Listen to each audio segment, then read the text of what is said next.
Well, oh, there's no countdown. As you can see, welcome to Through the Garden. We are in the missing Tommy formation. And because of that, we didn't have a countdown, but we do have a very special guest in Tommy's place. We have Jake Misener from Cubbies Crib, my partner in crime over at the website. And of course, we have Alex. What is up, gentlemen? Not much. Not much. I am sitting here thinking about how we let the Brewers clinch the division today. Yeah. And that's not even the most painful thing to happen in Chicago sports this week. Although there is one bright side to Chicago sports that I may or may not get to later. But yeah, yay. Cubs, Bears, yay. Yeah, I really liked it better like a week ago when the Bears were 1-0 and I was like, "You know what? I can close the book on the Cubs season. I'm at peace with that because we have the Bears." And then we watched a Swiss cheese like offensive line allow Caleb to get rocked on national television. And now I really don't know what I'm looking forward to. Yeah, it's a great time to write for both the Bears and Cubs. So, on that note, let's kick off with one of the most polarizing debates that's been on Cubs Twitter over the past week. What's your favorite Dorito? Oh, I'm split. I have two. I would say either the taco one, uh, Okay. which is a nostalgia, and they have a sweet chili one that is criminally underrated. That is a good one. I Yeah. that is a good one. That is a good one. Yes. So to bring you guys like behind the fourth wall, Tommy, Alex, and I had this conversation last week. I was like, "Oh wow, that's a really good conversation." Kind of ignited Cubs Twitter. We were finally unified in something, even though we weren't. We all had different flavors. I do like the sweet chili lime. They're not a go-to by money, but once you do have them, oh my god, so good. I can't put them down. Spicy nacho, man. Spicy nacho and just regular old nacho cheese. And you know what's really good about the regular nacho cheese one is you can make a really good taco salad with that. Oh, If you that is get good. Yeah, if you get like lettuce, taco meat, and you put like Western dressing over it, and then you top it with crumpled Doritos and grated cheddar, Yep. it's good. Yep. It's really good. Yep. And I can attest to you, we've had like those walking bag Dorito like nacho salads for dinners Hmm. at least probably a handful of times over the past couple months. Like you said, it's an easy dinner. Just ground up some beef, put some taco seasoning, some Hmm. lettuce, tomatoes, and yeah, can't go wrong. Cannot go wrong. Now I'm hungry for that, man. Yeah, now I know.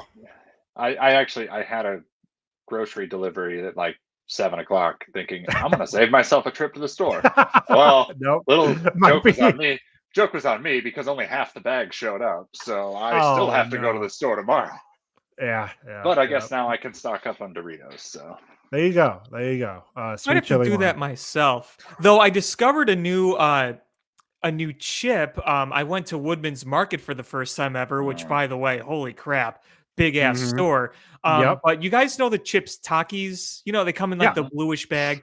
They have Yeah. a barbecue now. They have a barbecue Oh, flavor Takis, and they're really thin, yeah. kind of more of a consistency, not quite as like flimsy as a Pringle, but a little thicker than that. But it's kind of got that thinness like a Pringle Yeah. to it, and Hmm. they are pretty good. So if you ever get a chance to try those, I do recommend those because I don't know about you guys, but I love a good barbecue chip. Love, Same. love, love a good barbecue Same. chip. yep. Cannot go wrong. Yeah. And it's funny you mentioned Takis. When I was growing up, or growing up more so when I was in high school, I worked at like an after school program and all the kids had Takis. And I would always be a wimp because like I can't do like hot food. So I was like, nah, I'm good. I'm like, they would call me out on it, but I loved the texture of Takis because of how thin the chip was. So now that they have a barbecue one, I am going to be all over that. Give it a go. And then one thing, we'll definitely get into the Bears, we'll definitely get into the Cubs, but like honestly, let's be happy for a few minutes. Let's just shoot the shit for a little bit. Let's just dudes being dudes.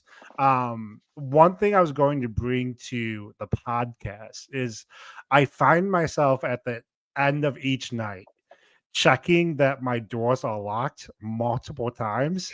And like I would tell myself, hey, you checked the doors like 30 minutes ago. No need to check them again. Sure enough, get to the end of the night. I do a little round between the house, make sure the doors are locked every single night. And I'm like, why do I do this? And I was thinking about it because, as you guys know, I will have a daughter on the way in January. I'm like, man, that's just going to drive your paranoia crazy. So, what is a pet peeve like that you guys do? A pet peeve. All right, is it something I do that bothers my wife? Because I have a lot of Yeah. those. All Oh right. yeah, let's I let's am open it up. Let's open it up. I am so bad. I go a million miles an hour every single day from the time I get up to the time I go to bed. And I go so fast that I am so bad about I'll set my wallet down somewhere and have no idea. Oh, And I will spend yeah. an hour tearing the house apart. And then it'll be like in the garage or in my truck. And it if I lose or misplace things and can't find them, it stresses my wife out to no end. It like makes her visibly anxious. Yeah.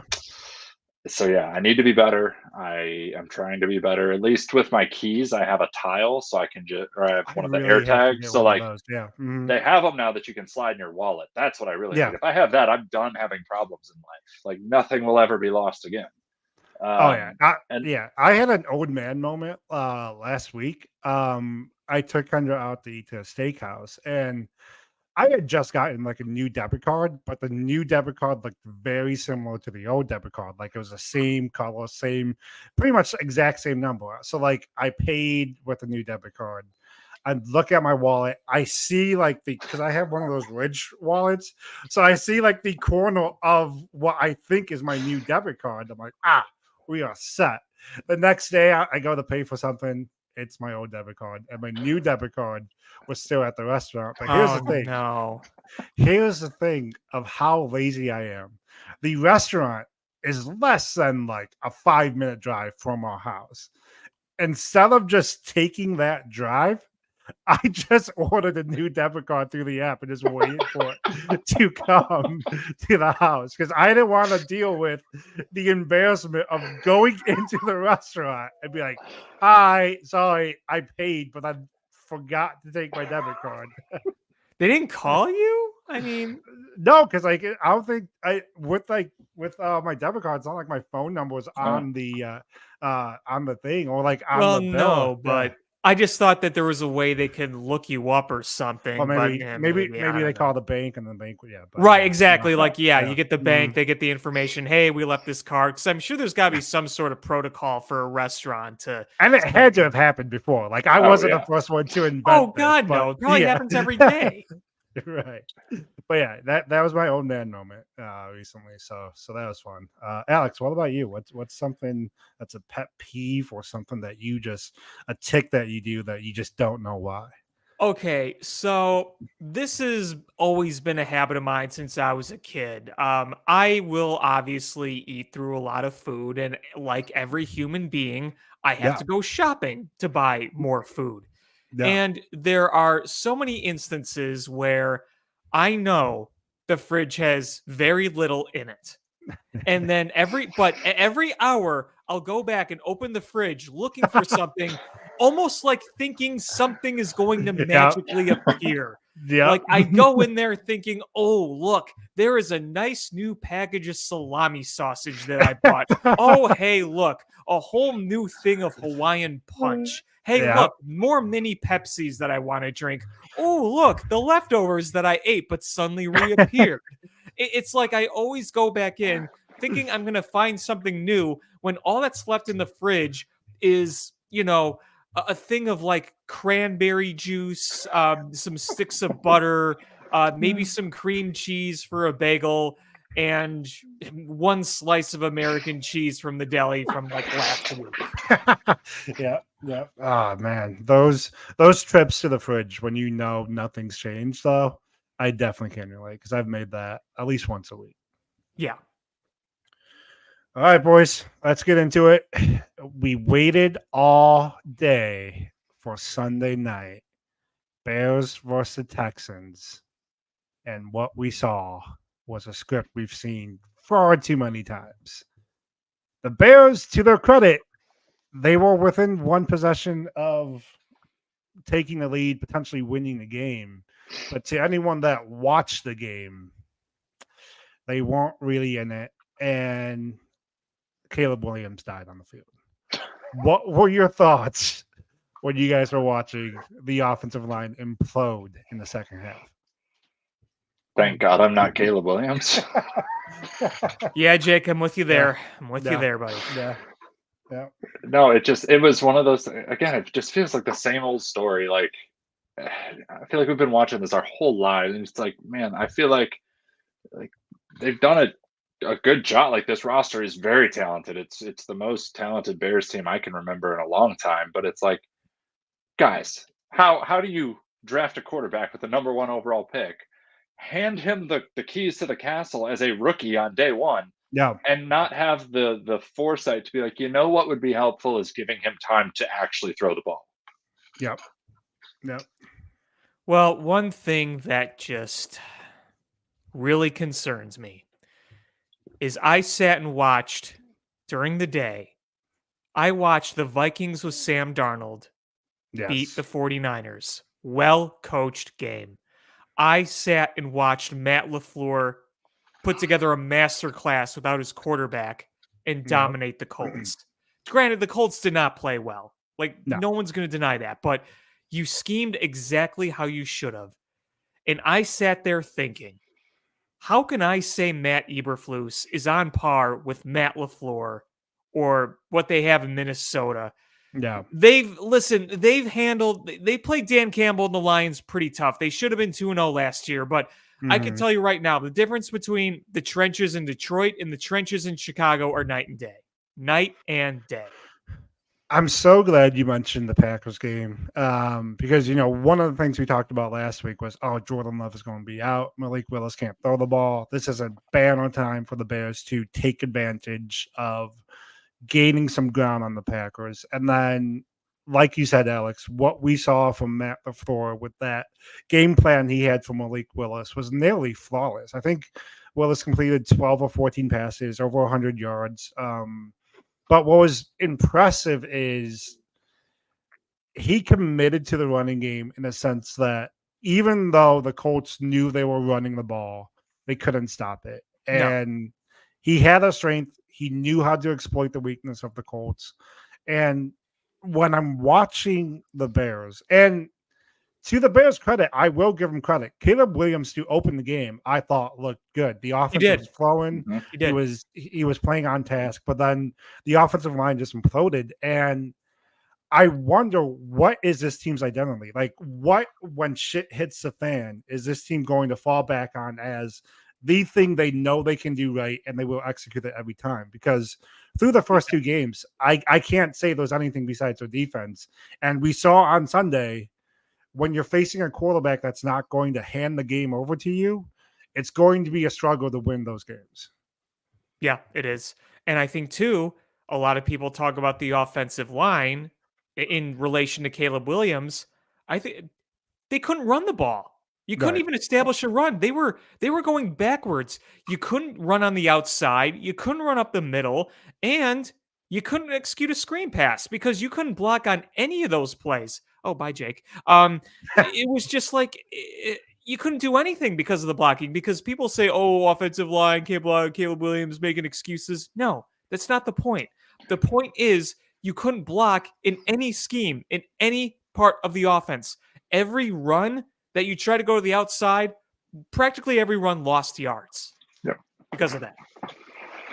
Yep, that was something that stood out the whole game, because, again, like, if you can't protect Caleb, you're like, okay, well, then let's, again, take the page out of the Packers playbook and just run the ball.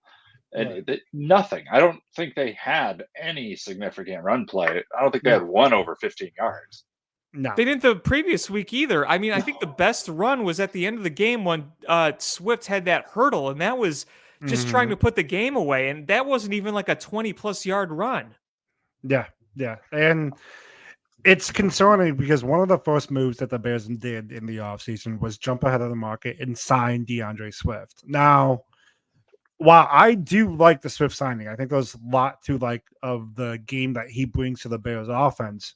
One thing that was a valid criticism of the signing is last year Swift was playing behind arguably one of the best offensive lines in football with the Eagles.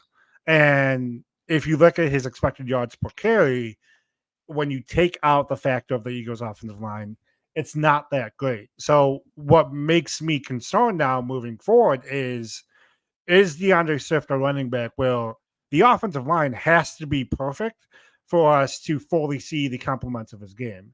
And if that's the case, then I do now have to second guess Ryan Poles because look, for all the criticism that Saquon Barkley got for his drop on Monday Night Football, the fact is he's a playmaker when shit hits the fan. When stuff is imploded in the Giants offense, Saquon made plays. So should you have prioritized a playmaker like Saquon who can innovate when stuff goes wrong, as opposed to someone who, like Swift, who's great but needs everything to be perfect?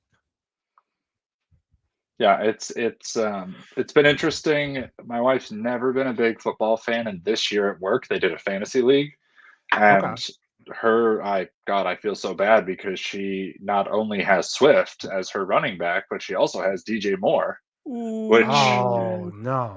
she's counting on 25, 30 points between the two of them every week, and she's getting 10. And yeah, it was not great because now she really has a reason to be pissed about the Bears. And the game just made me want to look back in the offseason and what did we miss? Because from the free agency to the draft to training camp to preseason, everything seemed to be going right. Like even on this podcast, our motto was we were stupid, we're not now. Clearly, we missed something, and I think it was the offensive line. I think we just figured, oh, the Bears have handled the quarterback transition from Justin Fields to Caleb Williams perfectly in terms of getting Fields out here, anointing Williams to start right away, handing him the keys. The Bears added playmakers in Keenan Allen, Roman Dunze, DeAndre Swift. Did we overlook the simplest part of the game, which was, hey, maybe we should not take castoffs from the Los Angeles Rams and Buffalo Bills and think they're upgrades when really they're no better than backups. So is there a solution that the Bears can, within the season, fix the offensive line? Well, there's one thing I do want to add too. And I mean, first of all, I always kind of had concerns about the offensive line, Yeah. but You did, yeah. here's the thing too. If you watched everybody on the offensive line, included in these really poor performances are Darnell Wright and Tevin Jenkins. Yes. Two guys you expected to be good based on their resume. Obviously, Tevin Jenkins, you had concern for health, but when he's played the past 2 years, he's legitimately good. And Darnell Wright last year as a rookie was really good. Darnell Wright looked like a turnstile on Sunday. And you look at the PFF grades, not good. Like for none of them. Right. Braxton Jones was their best guy. It was like Yeah. a 69 rating, which in a vacuum isn't the worst. But if that's your best score, and you look at how bad scores were for Tevin Jenkins and Darnell Wright, you thought if these guys could at least hold up, you'll have something. What my big issue was in the offseason is the center. You didn't Yeah. get that position right in the offseason because even in training camp, you're like, it doesn't look great. Right. You know, and you're at the point too where you're not even thinking about all pro Bowl type guys. You just want No, someone that's who's true. competent. That's all you want. And we're not even getting that at the center. No. It's just it's frustrating. Yeah, and Monday Yeah. morning, I found myself like in typical Chicago sports fan fashion. I'm like, well, the Texans could be a Super Bowl contender. So like maybe it's just like, yes, they're that good, but it's like, no, Houston just laid it out for the rest of the league. If you just blitz all day and you put pressure on that line and Caleb Williams, like now it's on the line and the team to address it because no matter who you play now, Right. they're going to keep running that back week The- after week until the Yeah, Bears show they can do something about it. the blueprint is out there, and it. I mean, we all write for the Cubs. So what's reminds me of the Cubs when it comes to the Bears in the center position is if you look at the top centers in the league, they're getting paid on average 15, 16, 17, $18 million a year. The Bears just saw Coleman Shelton cast off by the Rams. We're like, he wasn't great with the Rams, but he might be better than what we had last year. We could probably get him for $2 to $3 million, hoping that he would be a solution and not expecting that he would be the solution. And it's just for someone who was an offensive lineman in college, for someone who was an offensive lineman for the Bears and got cut, it makes me question what is Ryan Poles seeing when he's bringing in offensive linemen? Because so far it's not working. Is he seeing himself? Is he seeing a bunch of guys that are good? A bunch of guys that are good character guys? A bunch of guys that, 9 to 5 work hard? Or we need someone that can be a disruptor on the offensive line, pave a gap for the running back, make sure Williams has a clean pocket to throw. And we're just not seeing that through these first 2 games.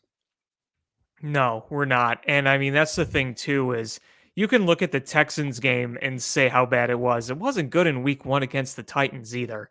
Obviously, it stuck out a bit more against the Texans. You were playing a better team. It was on national television, and the grades were really, really low.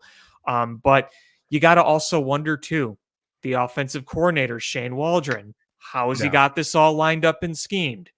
What the fuck is Nate Davis? Have you seen some of those clips?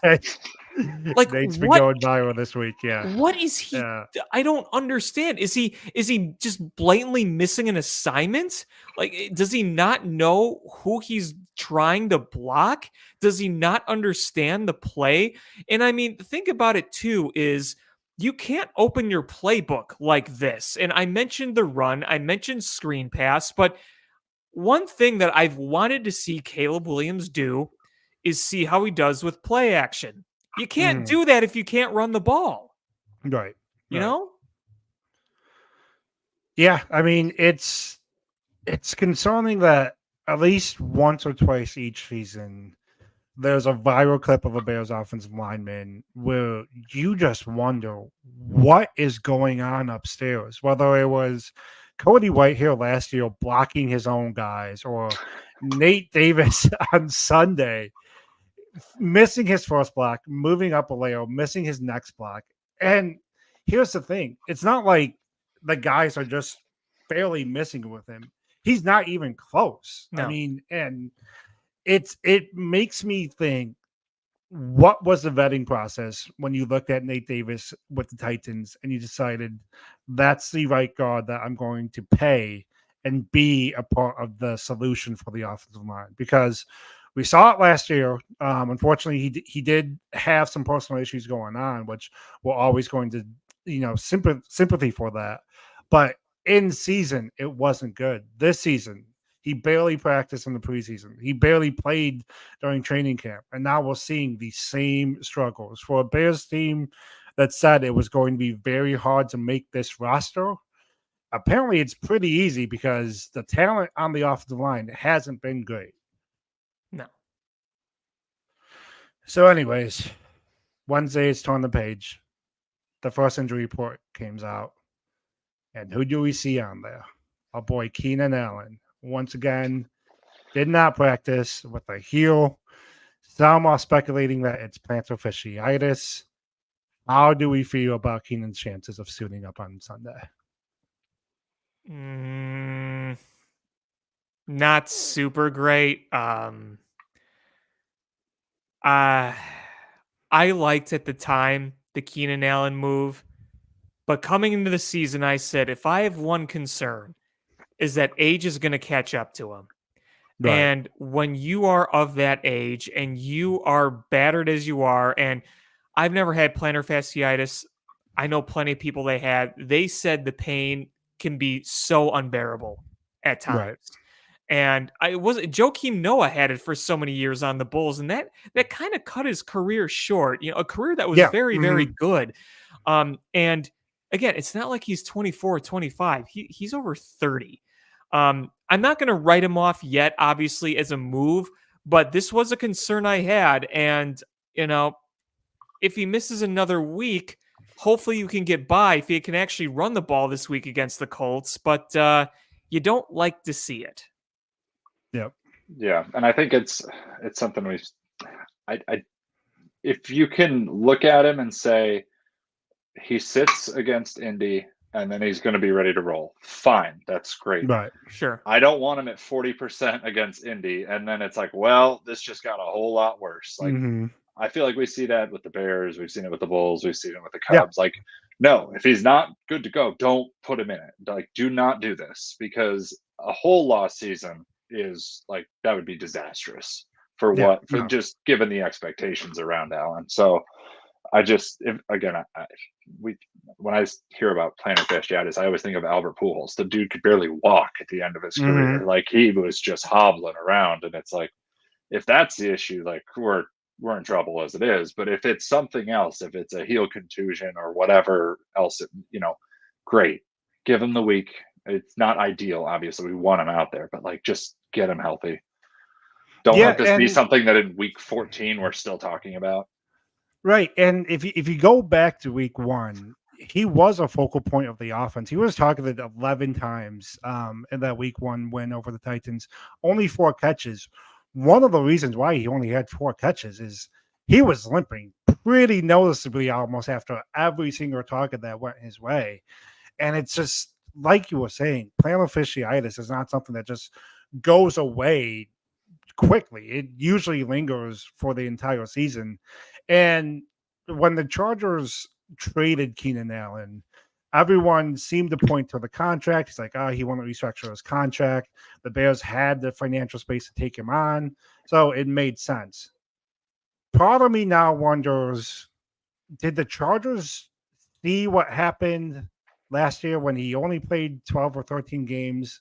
And like, he had career years, but they see that another year older, see that the heel was kind of always an issue last year, and be like, we could afford to move on. And the Bears just fell for the bait. Well, and they were also trying to dump salary too, right? Yeah. Like they had some salary cap issues they had to clear out. So I think, Jordan, to your point, they could have seen that as an easier cap casualty. They could say, listen, we like Keenan Allen. It's, but we have this cap issue. We need to clear some space. And it's almost kind of like, not exactly the same, but it's kind of like when the Bears traded away Khalil Mack, because Khalil Mack, by the time he was traded away, he was over 30. He was injured the year before. I think he only played 5 games and he missed the rest of the season. And he was making a lot of money, and they had to clear a lot of that space off the books. So I kind of see it like that in a way. Yeah. So I have a point that I'd love to get your guys' take on. Yeah. I've watching the game, and maybe it's just because I root for fellow tall human beings, but I feel like there's a lot more the Bears could be doing with Cole Kmet. I feel like he is just not a major piece of this puzzle right now, and I'm not sure why, given the fact that, again, we have the Keenan Allen problem because he's not 100%. He can't run the ball. Like, I thought we'd see Kmet be a bigger focal point of the offense. No, I 100% agree. I mean, we saw Kmet be a focal point of the offense the past 2 years when they didn't really have a passing game. So my thinking was, great, you have DJ here. Now you have Keenan, what we thought would be a healthy Keenan. You have Rome here. Cole Kmet should be able to clean up a lot of easy checkdowns for Caleb coming off of the line of scrimmage. And now I wonder, does Shane Waldron just not know his players yet? Because in addition to Cole Kmet, I have to wonder, why hasn't Roschon Johnson gotten a single snap within these first 2 games? And you could say, maybe the Bears don't like him. Here's the thing. The running backs that the Bears are putting out there aren't having success. Roschon is a good pass protector.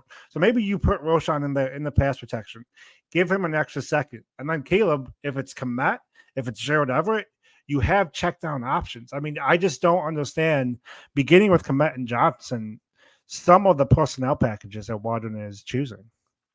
Yeah, and I mean, I thought Two, there were a few too many targets to Everett and Carter downfield, and I was kind of wondering where Cole Kmet was.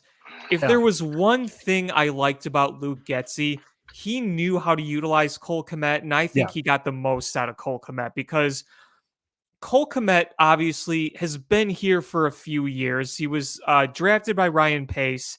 Yeah. He first played in 2020. And the first few years, I'm like, I feel like he just wasn't quite there. I feel like making contested catches was something he struggled with, getting those extra yards like you want a big strong tight end to do.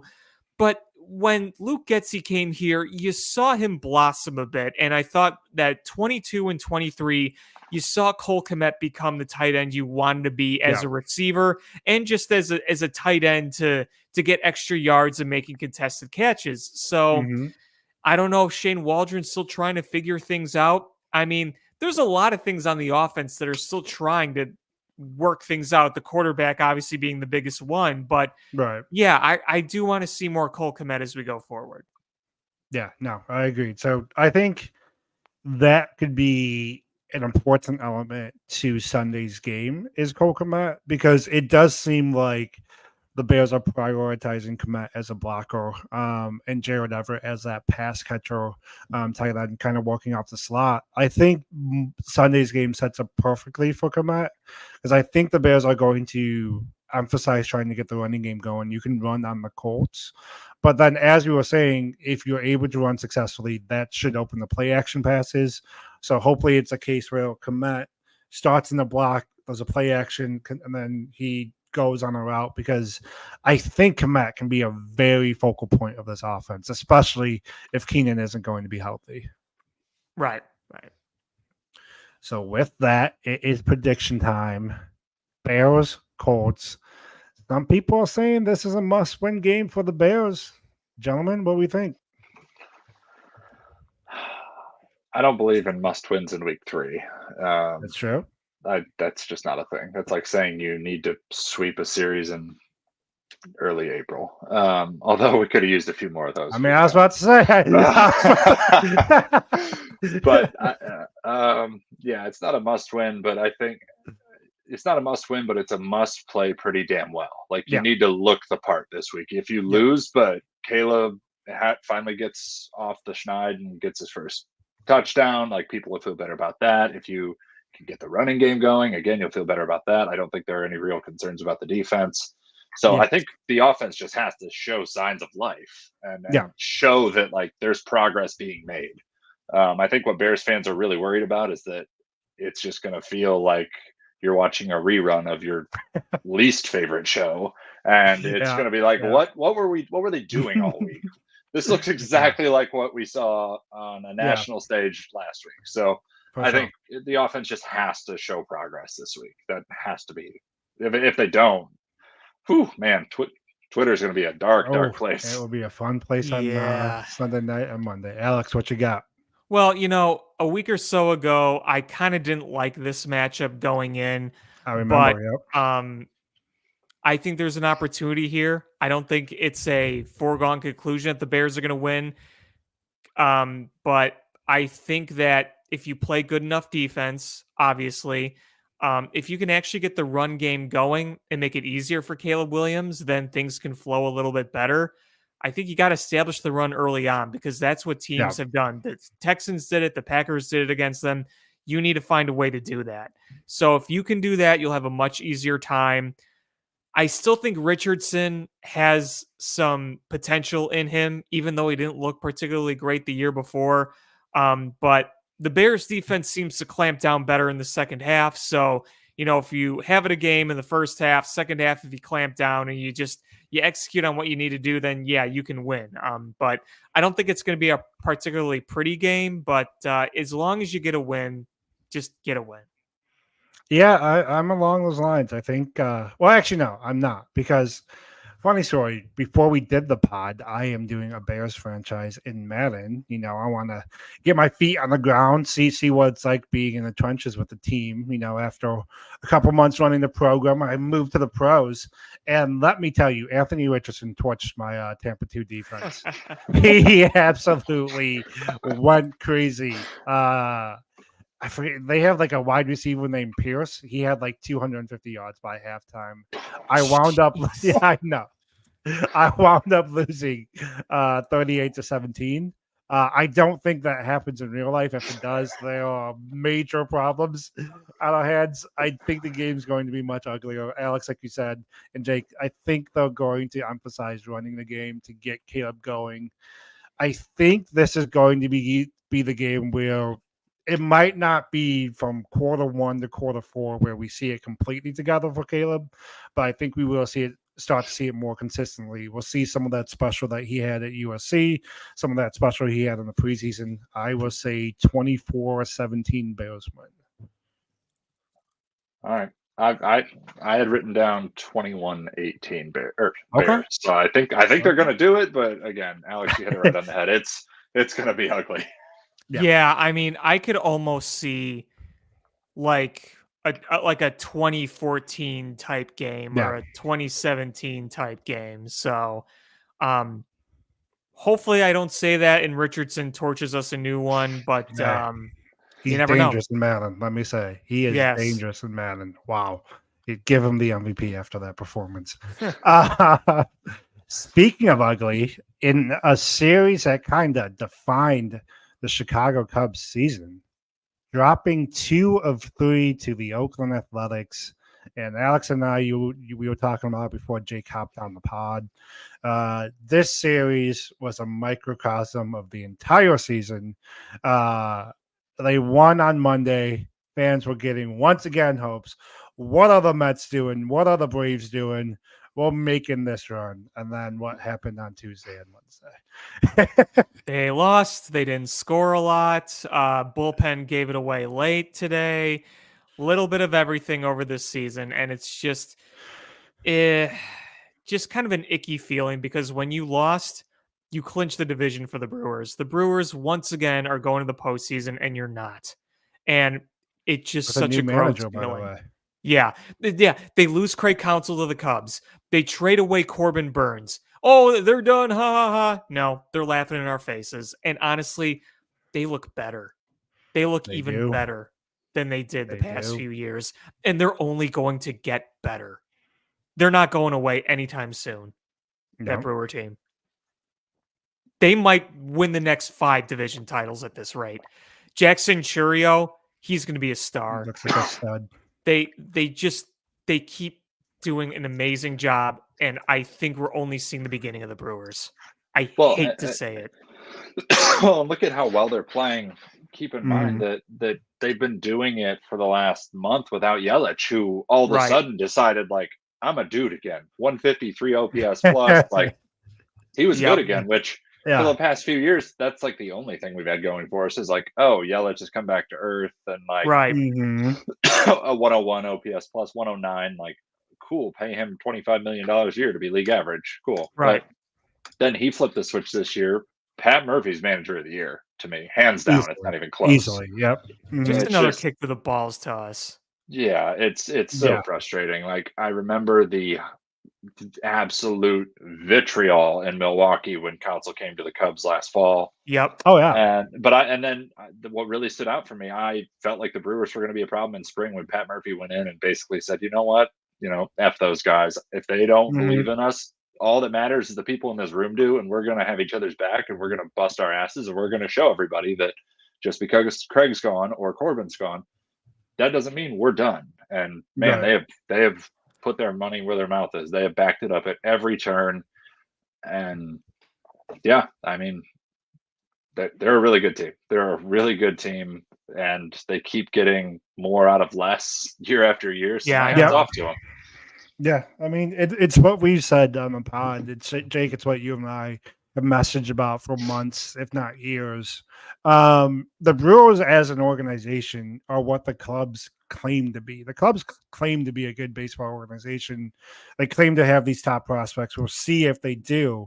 But here's the thing: the Brewers promote their prospects to the major league level, but not only do they promote them, they put them in a position to succeed. Jackson Churio, like we said, is going to be a stud. He struggled at first, but the Brewers still gave him that runway to turn into the superstar player that he is right now.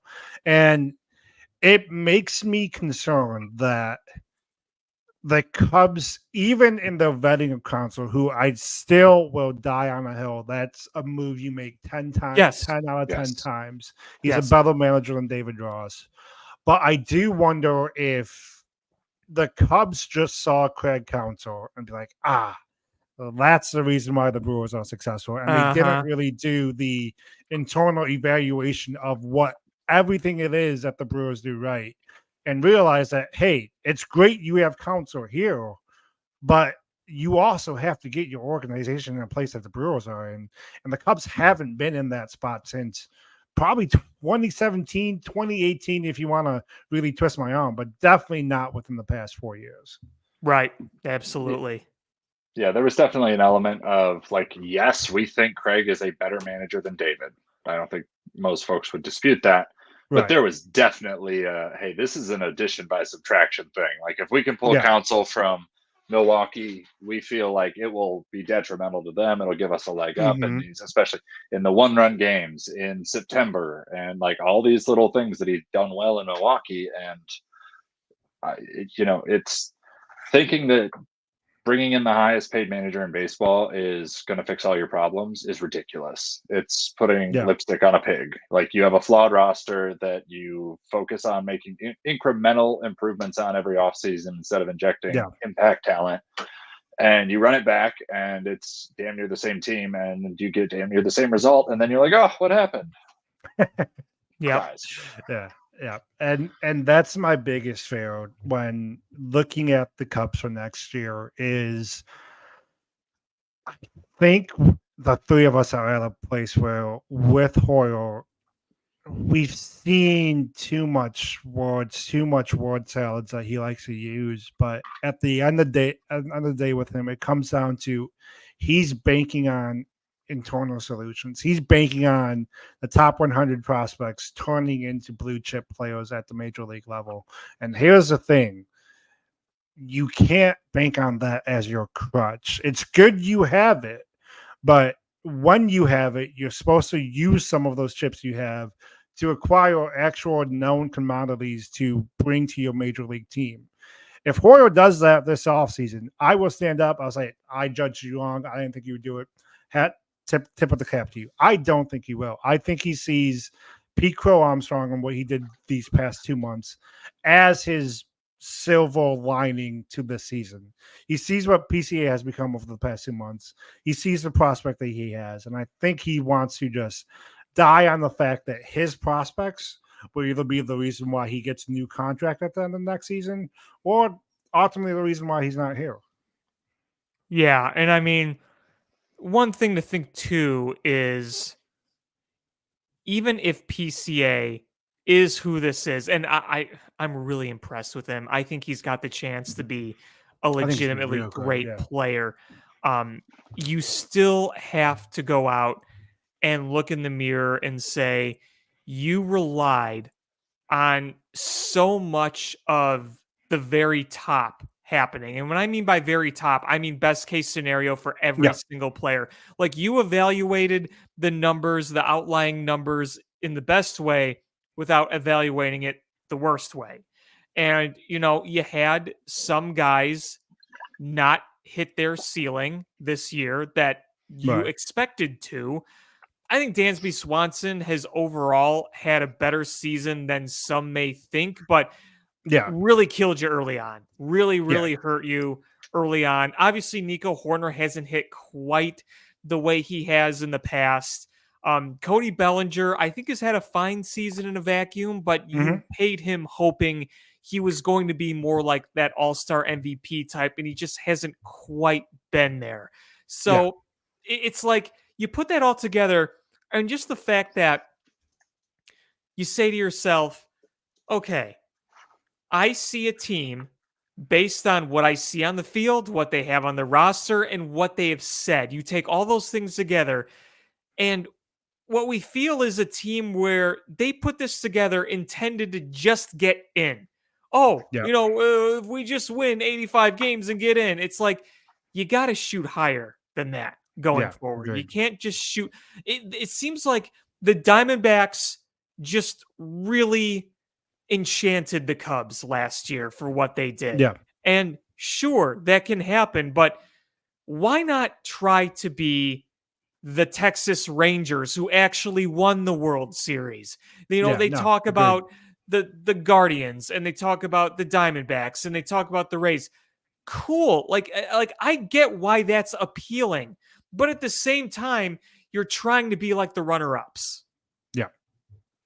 Yeah, I think what Jordan, you and I have talked about this ad nauseum. What scares the hell out of me is the lack of roster flexibility that there is. Like, Yes. you have a long-term answer at basically every position outside of catcher. Yeah. Happ and Suzuki have no trade protection. If you want to believe Bob Nightingale, I don't know that anyone ever wants to believe Bob, but if you so choose, Cody's coming back. So between PCA, Happ, Suzuki, and Bellinger, there are your three outfield spots in DH. Yep. Michael Busch, I mean, for all the flack that we give Jed, like, that trade couldn't have worked out better. The dude is Correct. probably going to be Yep. a Gold Glove finalist. He's definitely going to get down ballot Rookie of the Year love. He's he's the closest thing we've had production wise on both sides of the ball at first since Rizzo left. Correct. Yep. Dansby's got 5 more years on his deal. You traded for Paredes, who has 3 more years. You just extended Nico. It's like, okay, well, again, of all those guys, Nico's probably the one that would get moved. But then, like, again, do you really? I wrote about this week. Do you really move Busch, who developed into a Gold Glove caliber first baseman, off that position and tell him to learn second, and then expect him to do what he did offensively this year? Like, that's asking a lot out of a second-year player. Yeah. Again, there's not a great outside of overpaying with prospects. There's not a great way to address the catcher situation. The free agent class is weak. I don't know. Put your man. stock in Moises Staros. I told Jordan, I said, you know what? I'm letting Mo go out and ball out in Mesa next spring, and if he just hits the cover off the ball, he's on the opening day roster. Like, outside of like going and adding Shea Langoliers, or you get O'Hoppe from Anaheim, or like outside of something like that, which I don't think, because Jed is enamored with his own prospects too much to pull the trigger on something like that. Yeah. I don't. There's not a great free agent option. Yeah, Maya seemed to turn the corner, but then he's fallen off a cliff here in September. I'm not married to Amaya. No. I'm just not. No. And I don't think the Cubs are. Yeah. I don't think so either. And maybe this is a hot take on my end. I don't know how married they are to Isaac Paredes. If I'm just putting a scenario out there. Let's say you don't move Nico. Matt Shaw is part of the equation. Oh, yeah. Like, he's going to have to play somewhere. And you can not tender him a deal. You traded away Hunter Biggie. You traded away Morel, which... I'm not worried about Morel. Yeah. It hasn't worked. I'm not worried. Yeah. They're already trying him as an outfielder, and that's going that has not gone well. But, you might have to just get creative, and you might have to do something that on the surface doesn't necessarily look popular. If I were to look at this team, and there were some guys position player wise that I am fully married, like I don't want to get rid of. Maybe this is unpopular. I don't want to get rid of Suzuki. I think that he's a very good hitter. I really like Ian Happ. He's having a great year. If you replace that, it better be better, because he's a 4-win player right now. Now, if Cody Bellinger drops in, do you try to trade him? See, I had wrote, like, I think a couple weeks ago, I wrote like 4 players who wouldn't be back with the Cubs. Cody Bellinger was on there. I did say that he probably won't opt out. But I think what some people are forgetting is just because he doesn't opt out doesn't mean the Cubs wouldn't entertain the idea of trading Bellinger. Because Correct. I think Jed, wherever he is right now, probably sitting at his home, doesn't want Cody Bellinger back on this team next year. For as good as Cody Bellinger is and has been with the Cubs, at $27.5 million, you need a hell of a lot more than what he's giving you. And I think Judd realizes that and is hoping that Boris goes for Boris this offseason and convinces Cody to opt out. But if Cody does opt in, I wouldn't put it past the Cubs to be creative in that sense and trying to move him in a separate deal. But keep in mind, if you move him, you better be replacing it with something good. Right. And if you believe in Owen Casey, great. But even in his year where he wasn't quite to the value that you wanted him to be, still a good player. Oh, same. Yeah. Still a good player. Well, that's the thing is like, okay, if either A, Cody opts out and Boris goes Boris, or they trade him and manage to clear the money, I don't have any faith in Jed flexing the $90 million and making the big move. I don't think he'll do it. And that's what's so frustrating is like, if I knew Cody was going to opt out and that meant that the Cubs were going to push their chips in on Juan Soto, or they were going to go get Corbin Burns, or they were, something like, great. But I don't have any faith in him to do those big moves, to make those moves that, I mean, frankly, they make or break your franchise. Yeah. But the Cubs are in a position, if Bellinger opts out, you've got $90 million coming off the books. You're in position to make them. And here's the thing. You have to be able to take that risk on the big move because we've seen when it works brilliantly. Look at the Bryce Harper effect with the Phillies. Ever since Bryce Harper went to Philadelphia is always in the middle of the conversation, either because of Bryce Harper or because of the stars that want to play with Bryce Harper. Look at the conversations that Yankees fans were having last offseason before Juan Soto got there. It's very similar to the conversation Cubs fans was having. It's very similar to the conversation Cubs fans are having now. But then with Juan Soto there, even despite the ups and downs they've had recently, if you have a lineup that has Juan Soto in it, chances are you're going to be a threat. But to Jake, to your credit, I just haven't seen Jed be willing to pull the trigger on such a deal yet. And I don't think this offseason is going to be it. No, it's hard to have any type of faith in that. And the industry doesn't either. Like, let's be clear. This isn't just us shooting from the hip here. Like, the industry does not expect Jed and the Cubs to swim in the deep end of the free agent pool. But again, it's just Juan Soto to me is the perfect fit. I don't care how you make it work. Really it's the perfect fit. Yeah. But and you can bring me back whenever Juan Soto signs. You can bring me back on the pod. But Juan Soto to me is getting $700 million.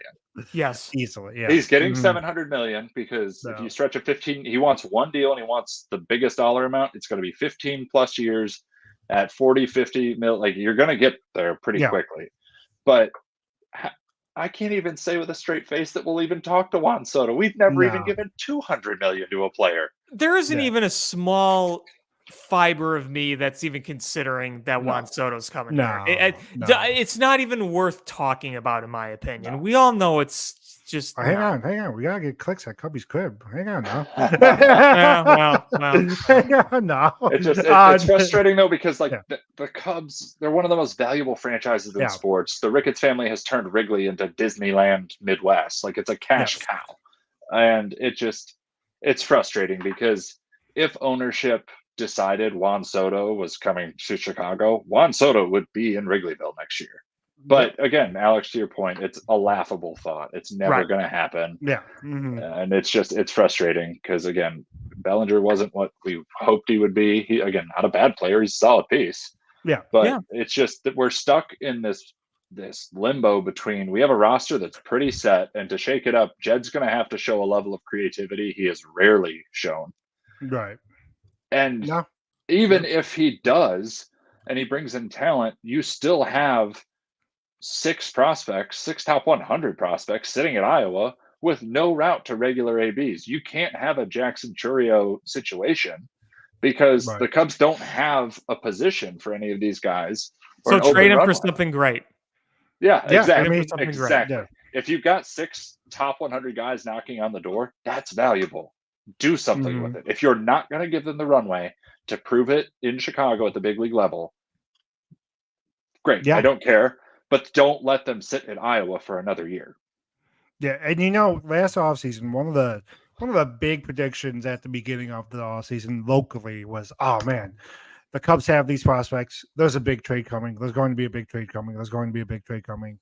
It never came. They got lucky in the sense that Michael Busch turned into the player they were hoping he would be, but you're not going to get that luck every offseason. If you're Jed, you can't hope that there's another block prospect out there. I mean, there is a block Dodgers catching prospect, but that's a story for that's a story for a different day. We can go down that rabbit hole. Yeah, but you want to be able to get an impact talent. I mean, the biggest and easiest solution to the Cubs' problems is adding an impact talent. Jake, like you said it, Juan Soto checks all those boxes, but for very much because of that reason, he won't be in Chicago because of the price tag that commands. Yeah, I'm intrigued for the offseason because of the creativity it's going to take for Jed to be active and aggressive, but I'm also dreading the offseason because I think I know the direction it's headed in, and it's not going to be a fun. I think there is I think they need to pick a lane on the prospects in Iowa. Yeah, that's a must. Yeah, I really think though that their big upgrade to the lineup is they're gonna try and find a way to address catcher. Like you have to, you don't have a choice. Yeah. And then I really think that they're just going to, I wonder if they just push their chips in on a Corbin Burns or go on a 1-year reclamation, prove it deal with Walker Buehler or somebody I wonder if they say hey, since August 26th, Isaac Paredes has an OPS in the mid 800s. He seems to have started to pick up some steam. So since the end of August, the Cubs have been a top 5 offense in baseball. Yeah. So I could very easily spoken like Judd. Yeah, I was going to say that sounds familiar. Exactly. That's what I'm saying though. Is I could totally see Jed and Carter going into the offseason and saying, "Look, for the last 5 weeks we had a top 5 offense in baseball. We're going to forget about those early 2 months where we didn't do anything right."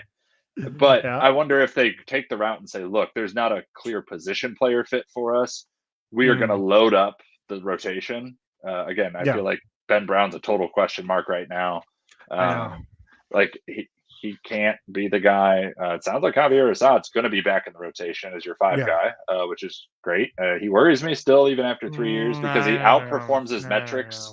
So, there's a 1+ run difference between his ERA and FIP. It's huge. Somebody was talking about that. Yeah, it's so I personally I like him in the Drew Smiley role from last year, spot start, swingman, perfect, fine, good with that. But go out and get Corbin Burns, get Walker Buehler, and can you imagine a Cubs rotation of Shota, Steele, Tyone, Buehler, Byrne? Okay. I can overlook not going to get that big bat if you're that confident that PCA again is going to be that duty it has been for 2 months. If Paredes is going to be the guy he's been for a couple weeks now, okay, but this cannot be another offseason of marginal improvement. It cannot. Agreed. Yeah. No. Yep. Agreed. Yep. Yeah. And with that, we're just about of time. Although, Alex, you did say there was some positive news in Chicago sports. Yes. So let's end on the positive note. What is going on? Today, the Blackhawks named their 35th captain in franchise history, Nick Foligno. Nick Foligno was kind of the de facto captain last year, took Connor Bedard under his wing. People saw him as the veteran leader. He has experience in this department. He once held that role in Columbus, and today they officially made him the captain of the team. And the Chicago Blackhawks might be the team that's flying under the radar. There's all this hype about the Bears. There's all the talk about baseball with all the bad with the White Sox and the Cubs disappointment. And here are the Blackhawks, who have the best athlete in the city right now. Yes. Connor Bedard is the biggest star in the city right now. They went out and said, listen, This is going to be a process. This coming Blackhawks season is not going to be a fantastic one as a whole, but you went out and you got a couple of legitimate guys on the roster, legitimate NHL guys, including old former friend Teuvo Teravainen. And this process, while we're going through this, we've seen the prospects play in the prospect tournaments, that tournament they have every year, and we're seeing some good developments there. I think Frank Nazar is going to raise a lot of eyebrows. So while there's all this talk in the city about all these things, I think the Blackhawks are coming up. And I think that there is something special that's going to be happening here. And I want people to realize that even if you don't win a lot of games this year, watch the games, evaluate what happens, see how they fight, see how they play. You don't have a good defense yet. We know that.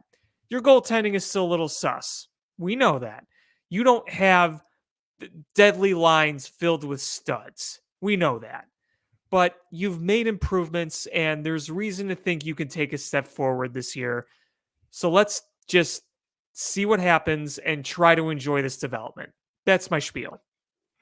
No, man, you have me brought in. I mean, quickly, I miss like the rise of Tays and Kane. I kind of just watched the Blackhawks when they were in the playoffs. Well, a lot of people missed it. Yeah, it's one of my goals with Bedard is to kind of get in on the ground floor and truly watch the games like from regular season to the playoffs and truly just grow my fanhood as the Bedard era grows. So yeah, no, I am looking forward to it. Yeah, and you know what? The nice thing too about the Blackhawks is you can watch them without having the expectations, without thinking, hey, you got to show greatness now. But I think there's an opportunity to watch them, even if they're not winning a ton of games, to at least have fun with it. Enjoy it. Be a bit more relaxed, laid back about it. That can add the bit of the enjoyment if you're not going to be a cup contender, which they're not yet. But hopefully you take that step forward this year, and next year you do legitimately start talking about a winning record and maybe playoffs. I'm not looking at playoffs this year at all, but don't end your season in November, December like you've done the past few years. Yeah, as Laszlo Holmes says, as they say in hockey, let's do that hockey. Mm-hmm. Jake, we thank you for joining us tonight. Good to have you. Great. Hopefully next time we have you on, there's some positive Bears news that we can talk about. There's some good momentum with the Cubs that we can talk about, but knowing the trend. And there's some Tommy on here too. Yeah, we have to get Tommy back. Tommy should be back next week. We should be back in the Tommy formation next week. But Jake, we do thank you for coming on tonight. As for everyone watching, thank you and good night. Peace.